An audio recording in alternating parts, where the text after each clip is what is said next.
ሰላማችሁ በጌታ በኢየሱስ ክርስቶስ ይብዛ። በምድር ላይ ኢየሱስ ክርስቶስ በሚያገለግልበት ጊዜ የሚታወቁና የማይታወቁ ብዙ ደጋፎች ነበሩት። በአንድ ተአምራት ብዙዎች ይደነቁበት፣ ይገረሙበት ነበር። ኢየሱስ በምድር ላይ የሰራቸው ወይም በአገልግሎቱ ውስጥ የፈጸማቸው ተአምራቶች ሁሉ አልተጻፉም፣ መጽሐፍ ቅዱስ እንደሚናገረው ዮሐንስ ወንጌል መጨረሻ ላይ። ነገር ግን ኢየሱስ ክርስቶስ በምድር ላይ በሚያገለግልበት ጊዜ ብዙ ሰዎችን ፈውሷል፣ ብዙ ተአምራትን ሰርቷል። ተአምራቶቹ ደግሞ እውነተኛ ተአምራቶች ናቸው።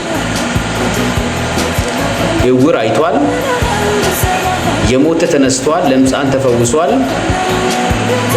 ብዙ ተአምራቶች። ደም የፈሳት የነበረችው ድናለች። አልዓዛር ከሙታን አስነስቷል። ውሃን ወደ ወይን ጠጅ ቀይሯል። በእነዚህ ተአምራት ብዛት የሚከተሉት ሰዎች ብዙ ናቸው። በተመሳሳይ ደግሞ ኢየሱስ እነዚህን ሁሉ አገልግሎቶች እያከናወነ ይህን ሁሉ እያደረገ ብዙ ተቃዋሚዎች ነበሩት። አንድም ጌታችን ኢየሱስ ክርስቶስ የሚቃወሙትን ሰዎች ወይም የሚያሳድዱትን ሰዎች በአንድም ቦታ በአንድም ስፍራ የትዕቢትን ነገር ሲናገራቸው አናይም። ይልቁንም ጥያቄ ሲጠይቃቸው ለጥያቄያቸው አግባብ የሆነ መልስ ሲሰጣቸው እንመለከታለን። እንግዲህ በምድር ላይ ያላለን አገልግሎትም ሆነ ለጠቅላላ ሕይወታችን የኢየሱስ ክርስቶስ ሕይወት እንድንመስል ይሄ ምሳሌያችን ነው። በምድር ላይ ላለን አገልግሎታችን ትልቁ ምሳሌያችን ጌታ ኢየሱስ ክርስቶስ ነው። ስለዚህ ኢየሱስ ክርስቶስን ልንመስል፣ እሱን መስለን ልንኖር፣ እሱን መስለን ልንመላለስ ተጠርተናል። ጌታችን ኢየሱስ ክርስቶስ ለሚያሳድዱት እንድንጸልይላቸው መክሮናል።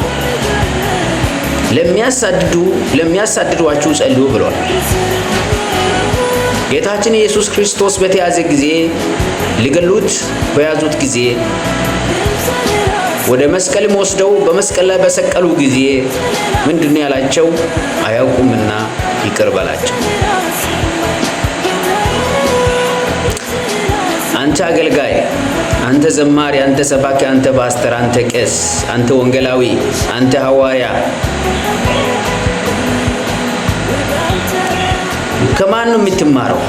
ማን ነው ያንተ ምሳሌ? ማንን ነው ሞዴል አድርገህ እየተከተልክ ያለው? የኛ የሁላችን ሞዴል ጌታ ኢየሱስ ክርስቶስ። ጌታ ኢየሱስ ክርስቶስን ሞዴሉ ያደረገ ሰው፣ ሰውን የተከተለ ሰው፣ ሁኔታን የተከተለ ሰው፣ የሕዝብን ብዛት የተከተለ ሰው ይጠፋል። ኢየሱስ የሕዝብን ብዛት አልተከተለም። የተላከበትን ፈቃድ የተላከበትን ሐሳብ ለመፈጸም ይተጋ ነበረ እንጂ የሰው እሱን መደገፍ፣ የሰው በእሱ አገልግሎት መደነቅ፣ የሰው እሱ በፈወሳቸው ሰዎች በተአምራቶቹ መደነቅና ከሱ ኋላ መከተል አልደነቀውም። ይልቁኑ ይጠይቃቸዋል። እናንተ ምን ልታዩ ወደዚህ ምድረ በዳ ወጣችሁ ብሎ ይጠይቃቸዋል። ሰው ብዙ ስለተከተለን፣ ሰው ብዙ ስለደገፈን፣ ሰው ፊት ብዙ ስለታወቀን፣ በሀገር ብዙ ስለታወቀን ጀግኖችና የተለየን ሰዎች አይደለንም። ጀግኖች ለመሆን የተለየ ሰዎች ለመሆን ክርስቶስን መምሰል ነው የሚያስፈልገው። ክርስቶስን የመሰለ ሰው ደግሞ በምድር ላይ ትልቁን ስራውን የሰራ ሰው እሱ ነው።